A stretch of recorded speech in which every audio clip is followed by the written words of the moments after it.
Shalom Bapak Ibu, kita kembali akan merenungkan firman Tuhan. Mari kita berdoa. Bapa di sorga, kami bersyukur karena Engkau sudah membangunkan kami melewati malam yang panjang dan kami boleh ada dalam keadaan yang diberkati Tuhan. Saatnya kami kembali akan merenungkan firman-Mu. Mohon hikmat dan pengertian dari Roh Kudus. Dalam nama Tuhan Yesus. Amin. Bapak Ibu, firman Tuhan kita terambil di dalam Daniel 2 ayat 48. Lalu Raja memuliakan Daniel, dianugerahinya lah dengan banyak pemberian yang besar, dan dibuatnya dia menjadi penguasa atas seluruh wilayah Babel, dan menjadi kepala semua orang bijaksana di Babel. Itulah firman Tuhan yang menjadi dasar renungan kita pada hari ini. Nah, tema kita pada hari ini adalah mengalahkan dunia. Mengalahkan dunia. Hari ini kita belajar dari seorang anak muda yang mampu mengalahkan dunia, yaitu Daniel. Daniel adalah seorang anak muda yang seperti anak muda pada umumnya. Namun yang menariknya, Daniel memiliki kualitas hidup di atas rata-rata. Dalam bacaan kita hari ini, diceritakan bahwa Daniel adalah salah seorang dari orang-orang muda pilihan yang ditangkap dan dibawa oleh Nebukadnezar Raja Babel ke Babilonia pada waktu Yerusalem runtuh. Di dalam Daniel 1 ayat 4, di sana disampaikan orang-orang muda yang tidak ada sesuatu celah, yang berperawakan baik, yang memahami berbagai-bagai hikmat, berpengetahuan banyak, dan yang mempunyai pengertian tentang ilmu, yakni orang-orang yang cakap untuk bekerja dalam istana raja, supaya mereka diajarkan tulisan dan bahasa orang Kasdim. Dan oleh pemimpin pegawai istana Babel, nama Daniel diganti menjadi Belsazar. Meski berada di negeri pembuangan, grafik kehidupan rohani dan ilmu Daniel bukannya makin merosot. Justru sebaliknya, makin hari makin baik dan naik. Keberhasilan Daniel juga didapat bukan karena dia melakukan kecurangan, bukan karena dia melakukan suap, korupsi, atau kompromi, tetapi karena dia memiliki kualitas dan integritas hidup yang berbeda dari orang-orang lain pada zamannya. Apa itu? Inilah yang dilakukan Daniel. Yang pertama, ia berkomitmen untuk hidup kudus. Bukanlah perkara yang mudah bagi anak muda untuk tidak menajiskan diri dari perkara-perkara duniawi. Tetapi Daniel berketetapan untuk tidak menajiskan dirinya dengan santapan raja dan dengan anggur yang biasa diminum raja. Dimintanya lah kepada pemimpin pegawai istana itu supaya tak usah menajiskan dirinya. Daniel 1 ayat 8. Artinya Daniel bersikap tegas dan tidak mau berkompromi sedikit pun dengan dosa dan tetap berkomitmen untuk menjaga kekudusan hidupnya. Nah, apa kuncinya?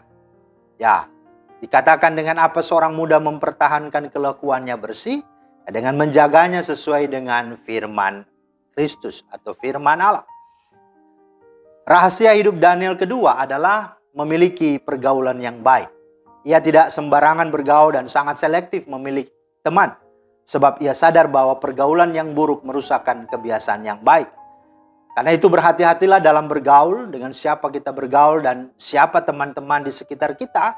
Itu sangat mempengaruhi dan menentukan pola pikir dan juga menentukan perjalanan hidup kita. Akan seperti apa kita di kemudian hari. Sebab siapa bergaul dengan orang bijak menjadi bijak. Tetapi siapa berteman dengan orang bebal menjadi malang. Amsal 13 ayat 20. Dan Daniel pun memilih Hananya, Misael, dan Azaria sebagai sahabat-sahabatnya. Nah, hal ketiga adalah Daniel berkomitmen untuk memelihara kehidupan doanya, persekutuan pribadinya setiap hari dengan Tuhan. Ia senantiasa menyediakan waktu khusus untuk Tuhan 3 kali sehari. Dia berlutut, berdoa, dan memuji-muji Tuhan. Ada tertulis dalam Daniel 6 ayat 11, dalam kamar atasnya ada tingkap-tingkap yang terbuka ke arah Yerusalem. 3 kali ia berlutut, berdoa, serta memuji Allahnya seperti yang biasa dilakukannya. Perhatikan, seperti yang biasa dilakukannya. Nah, sebagai pejabat pemerintahan tentunya Daniel punya banyak kegiatan, aktivitas, dan bahkan banyak kesibukan.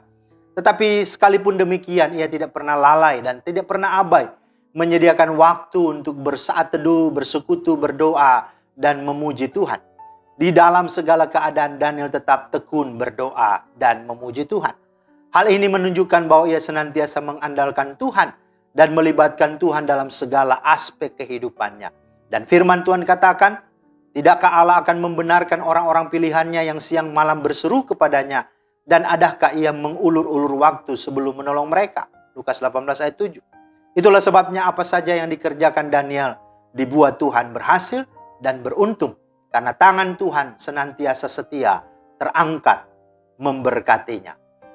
Dan Daniel 2 ayat 48 berkata, lalu Raja memuliakan Daniel, dianugerahkannya lah dengan banyak pemberian yang besar, dan dibuatnya dia menjadi penguasa atas seluruh wilayah Babel, dan menjadi kepala semua orang bijaksana di Babel. Itulah ayat yang kita baca tadi sebagai dasar renungan kita. Dan itulah sesungguhnya berkat dan keberhasilan Daniel. Kemudian dalam Daniel 2, 6 ayat 29 berkata, dan Daniel ini mempunyai kedudukan tinggi pada zaman pemerintahan Darius dan pada zaman pemerintahan Kores orang Persia itu. Wow, luar biasa bukan? Mari kita doakan agar kita semua, terlebih anak-anak kita, memiliki spiritualitas, memiliki karakter dan masa depan seperti Daniel. Tidak ada yang mustahil bagi orang-orang yang berharap, yang percaya kepadanya. Jikalau Daniel bisa, tentu kita juga bisa. Tuhan Yesus memberkati. Amin. Terima kasih Tuhan atas firman-Mu. Mohon dan mampukan kami untuk supaya kami boleh menjadi pribadi-pribadi yang sungguh-sungguh dapat menjadi berkat, dapat menyatakan iman kami dan mengalahkan dunia ini. Karena kuasa yang ada pada kami lebih besar dan segala potensi kemampuan itu untuk menggarami dan menerangi dunia ini. Demi Kristus kami berdoa. Amin. Demikianlah firman Tuhan hari ini. Kiranya menjadi berkat. Selamat beraktivitas. Tuhan Yesus memberkati. Shalom.